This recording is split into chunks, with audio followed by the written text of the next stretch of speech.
மகிழ்ச்சியால் துள்ளி குதிக்கும். காகிதம் இவருடைய கைப்பட வேண்டும் என்று ஏங்கி தவிக்கும்.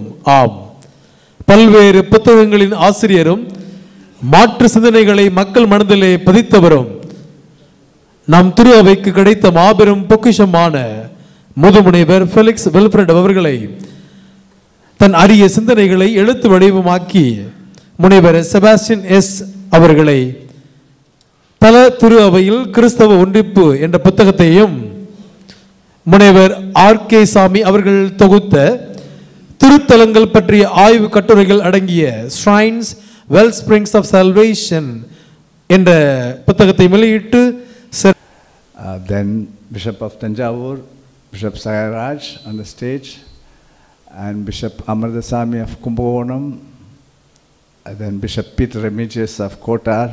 I belong to Kotar Diocese. I now default Kudithurai, by default.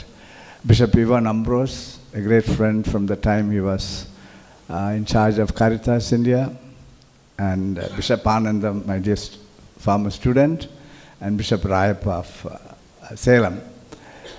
And in a very special way, I wish to greet His Eminence, Cardinal Charles Bo. There is one thing in common between us. We remind each other about this. We are born in the same year. And His Eminence celebrated, and I had the privilege of working with him in the Federation of Asian Bishops Conference when he was in charge of Office for Human Development. And now most recently to be 1 month with him in the Synodal Hall where the Pope was present almost every day. And he celebrated his birthday on the 29th. He invited me for dinner on the 28th evening, but unfortunately I had to take a flight on the 28th morning. But yet, belatedly, we all want to wish him a very happy birthday. I just want to highlight two things, not to praise him, but what we can learn from his leadership. He is a person who allows many initiatives.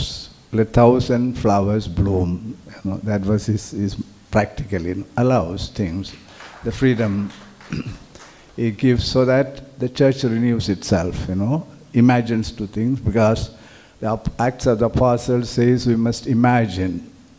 All science projects what is future, dream. God speaks in the Bible, we see many times through dreams. So the dreaming is part of the Christian existence. In that way, only when you allow initiatives, the dreams come to realization. Second great quality of His Eminence, which we can learn from, is how to be a leader in a conflicting situation. When everything is smooth, it's fine. Organize everything. Most trying situation is His Eminence is going through in Burma, what we used to call Myanmar, between the state, totalitarian, authoritarian state, and the people fighting from bottom because for justice, etc. So he's caught in between, and often I wonder the joy he exudes, the joy of resurrection, in spite of the moments of trials he is undergoing. And therefore we want to thank also His Eminence for the great example he has set. Having said that, let me come to this whole essence of this function, which is to recognize those people who have been contributing to the church, often in hidden ways, and today we want to recognize them. And the initiative comes from my students. என்னுடைய முன்னாள் மாணவர்கள் தான் என்னுடைய மகிழும் என்னுடைய பெருமையும். They are my joy and pride.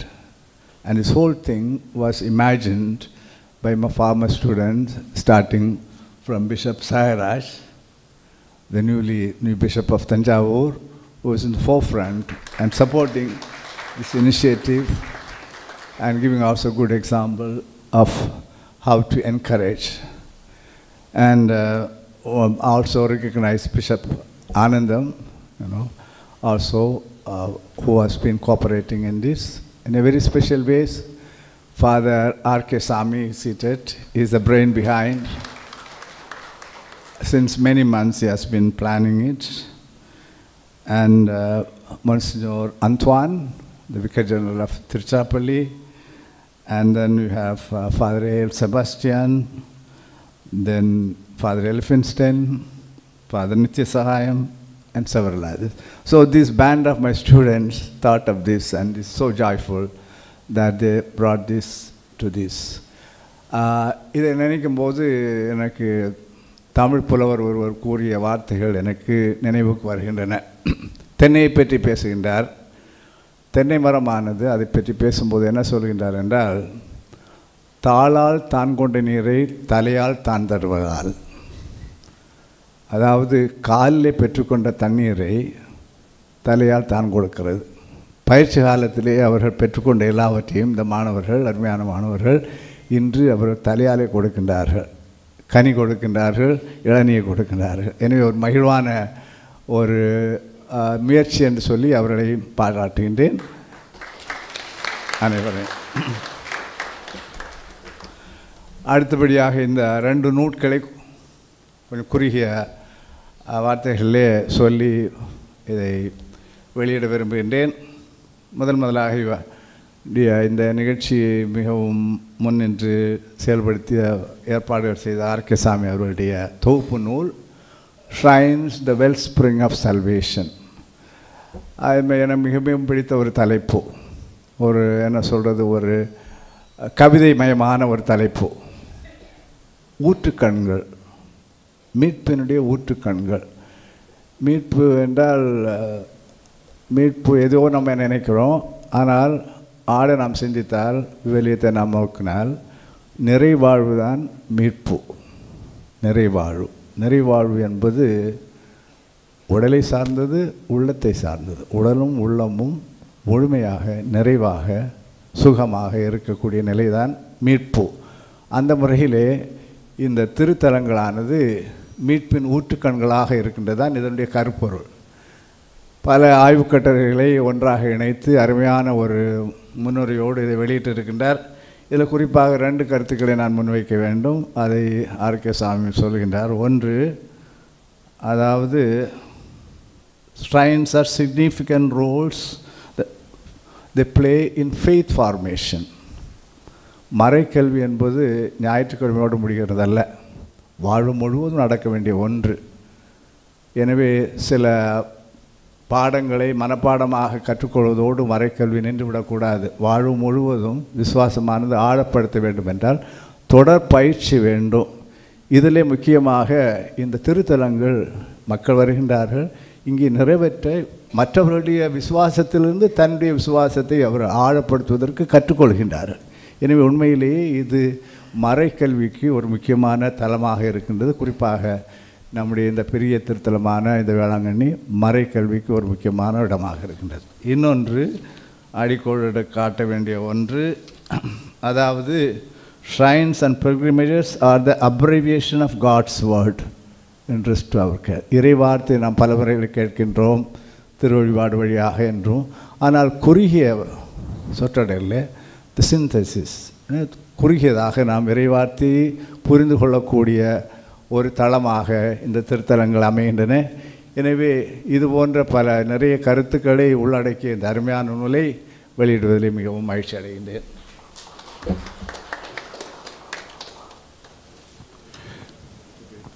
Shrines Well Springs of Salvation.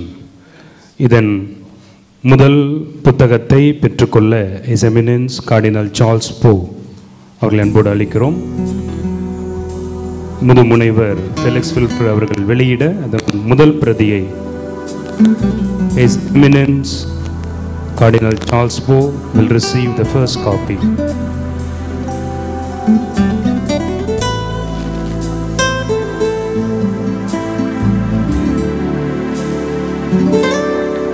கரங்கள் கரவோசை எழுப்பி நம் வாழ்த்துக்களை அடுத்த பிரதியை தாண்டி கடலூர் உறையூர் மறுமாவட்ட பேராயர் அவர்கள் பெற்றுக்கொள்கிறார்கள். 3வது பிரதியை தஞ்சை மறைமாவட்ட ஆயர் அவர்கள் பெற்றுக்கொள்கிறார்கள்.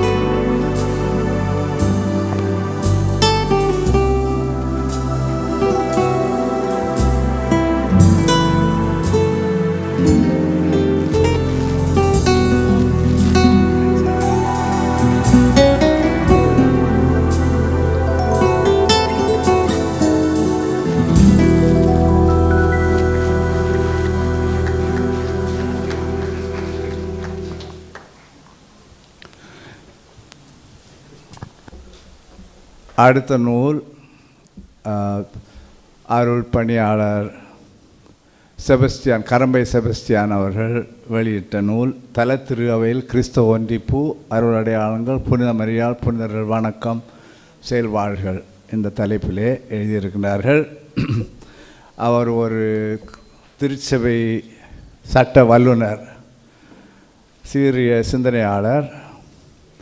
இதில் ஒரு முக்கியமான ஒரு பணியை ஆற்றியிருக்கின்றார். பல தடவைகளில் நாம் என்னை பார்க்கும்போது சிலவர் கேட்கின்றார்கள், அதாவது நம்முடைய பிற கிறிஸ்தவ சபையை சார்ந்தவர்கள் நம்மை பார்க்கும்போது சில கேள்விகளை முன்வைக்கின்றார்கள்.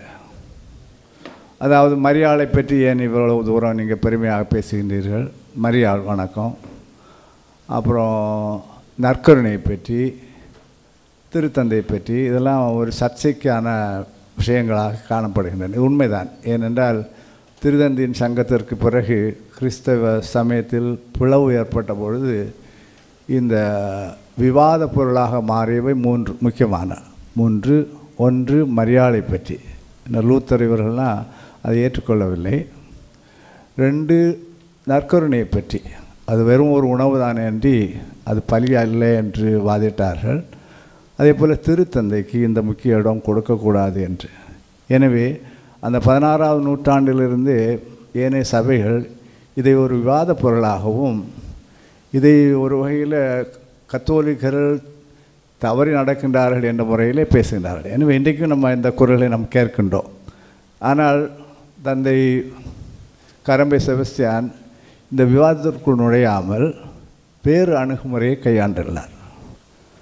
இவர்களுக்கு என்ன பதில் சொல்வது என்பதை இல்லை, மாறாக இவர்களோடு எப்பொழுது நாம் சேர்ந்து இணைந்து செயல்பட முடியும் என்பதற்காக. எனவே கிறிஸ்தவ ஒன்றிப்பிற்கான ஒரு விளக்கம், அதாவது கத்தோலிக்க திருச்சபையிலே எவ்வாறு மரியாள் கருதப்படுகின்றார்கள் என்பதை விளக்கி சொல்வதனால தெளிவுகள் ஏற்படுகின்றது. அவரோடு குதர்க்கம் இல்லை, ஆனால் பிளவுகள் ஏற்படுகின்றது. இன்னும் ஒற்றுமையை வளர்க்க வேண்டுமே தவிர குதர்க்கத்தை வளர்த்து விடக்கூடாது என்பதற்காக அருமையாக புனித அடையாளங்கள், திரு அடையாளங்களை பற்றி, மரியாதை பற்றி, புனிதர் வணக்கத்தை பற்றி அருமையான இந்த நூலை எழுதியிருக்கின்றார். அவர்களுக்கும் என்னுடைய உள்ளார்ந்த பாராட்டுக்கள். கரகோஷம் செய்து அவர்களை வாழ்த்துவேன். கரம்பை அங்கே வந்திருக்கின்றார்னு நினைக்கின்றேன். இங்கே இருக்கிறார். சரி, இந்த நூலை இப்போது வெளியிட்டு அந்த பிரதிகளை நாம் கொடுப்போம். தல திரு அவையில் கிறிஸ்தவ ஒன்றிப்பு என்ற புத்தகத்தை அருள்முனைவர் ஃபெலிக்ஸ் வில்ஃப்ரெட் அவர்கள் வெளியிட அதன் முதல் பிரதியை பாண்டிச்சேரி உயர் மறைமாவட்ட பேராயர் பிரான்சிஸ் கலிஸ் அவர்கள் பெற்றுக்கொள்கிறார்கள். 2வது பிரதியை கார்டினல் சார்ல்ஸ் போ அவர்கள் பெற்றுக்கொள்கிறார்கள். 3வது பிரதியை தஞ்சை ஆயர் அவர்கள் பெற்றுக்கொள்கிறார்கள். அனைவரும் இணைந்து நின்று குழு புகைப்படம் எடுத்துக்கொள்ளும்.